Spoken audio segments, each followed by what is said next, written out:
YouTube, what's going on, man? Hope everybody having a great day. Welcome back to my channel. On this channel, we talk about credit, finances, and everything entrepreneurship. So if you think you're interested in that, go ahead and subscribe to it.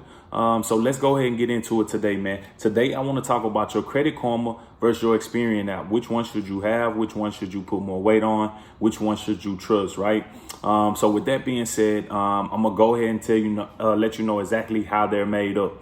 So with your Credit Karma is your Vantage score. So pretty much on Vantage scores, they're broken up into 6 components, which is payment history. Payment history is 40% on your Vantage score. The next one is your utilization. Your utilization, that's 25% on your Vantage score. Your next one is derogatory remarks, right? So derogatory remarks is really not a category as far as how much percentage this one holds as far as your credit score, but it affects ultimately your payment history, right? So it's going to affect mainly your 40%, right? So derogatory remarks are pretty much collections, charge-offs, any kind of collection agency coming after you. Pretty much they're going to put in that derogatory category, possibly repossessions, things like that, also in there, broken leases, things like that. So other than that, they got age of credit. Age of credit is 15% of your credit score. And then you got inquiries, which are 10% of your credit score. And inquiries is pretty much whoever that the credit bureau shared your report to.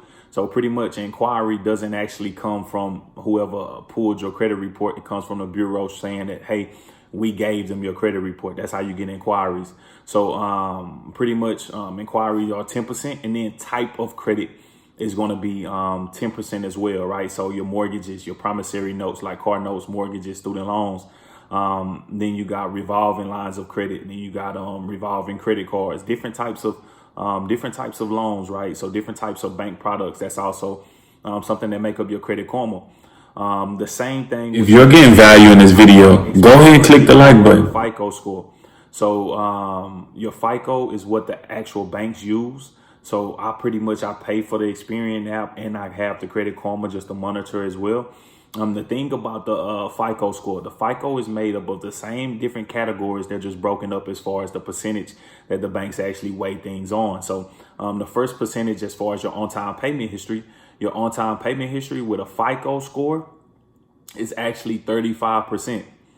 So like the Vantage is 40, the FICO is 35. Your utilization is the exact same thing. They should report the same, but your utilization is 30%, right? Whereas on your Vantage, it's the 25%. So those are two of the main differences. The other things, it still have the derogatory remarks, which don't hold any weight, besides on the 35% on the payment history. And then you also got the age of credit, which is still 15%, inquiries, which is still 10%. And then the other set of inquiries, which not inquiries, but the other set of different types of accounts or loan products or bank products that's actually holding 10% as well. So which one do I use? Which one do I put more weight on? I see Credit Karma saying this, but I got denied. Look, this is the truth. Credit Karma is okay. I follow it just because it gives me an update every week, right?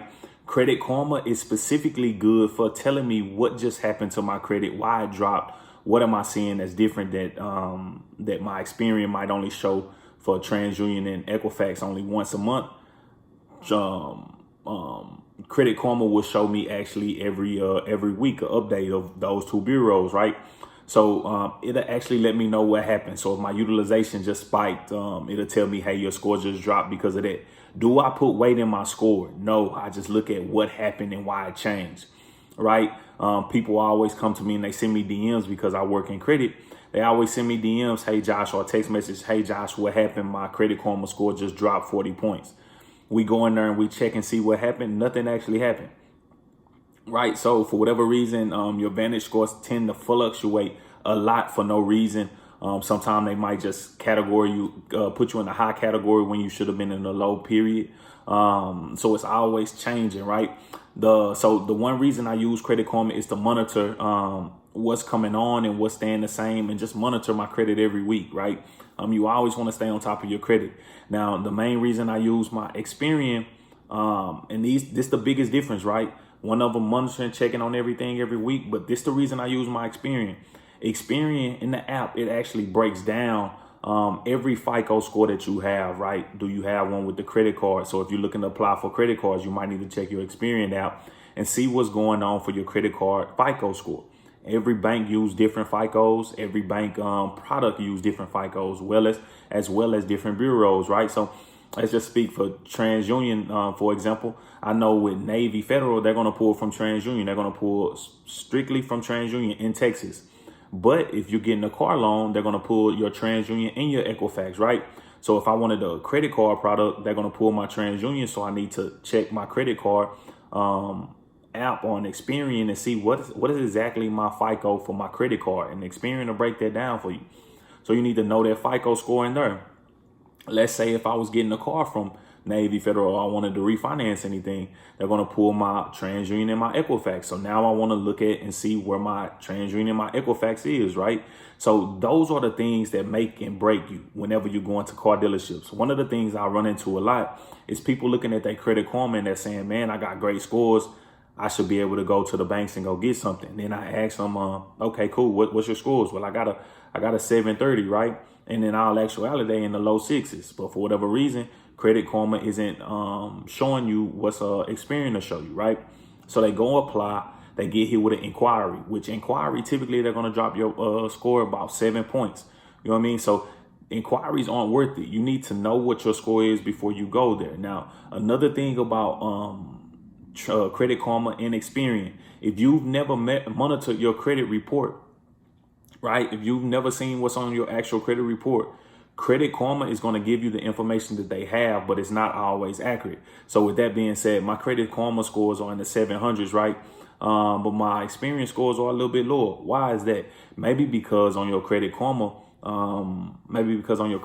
you got like 2 accounts closed on your actual accounts. So on Credit Karma aren't going to actually show those 2 closed accounts. They might have them on your credit report, but they won't put that towards your score.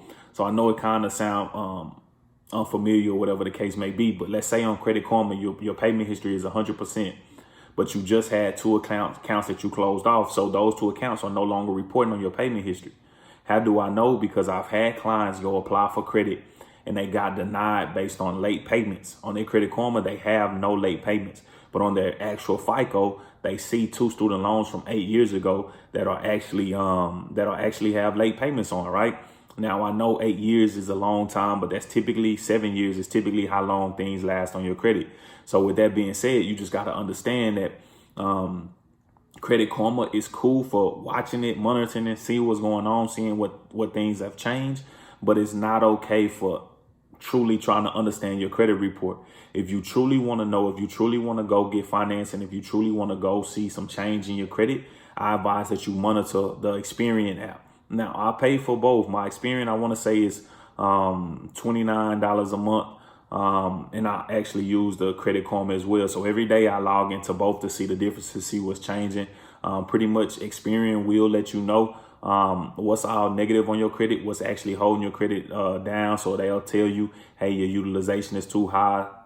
That's one thing that's holding you down. They'll tell you, hey, your last delinquent payment was too recent. They'll tell you, hey, you are actually delinquent right now on something. They'll let you know that, or you got too many derogatories, or whatever the case may be. If it's something that's positive, they're going to tell you the positive accounts, right? Your utilization is in great standing. You made great choices with your overall utilization or your revolving lines of credit. Hey, it look like you're paying things down, right?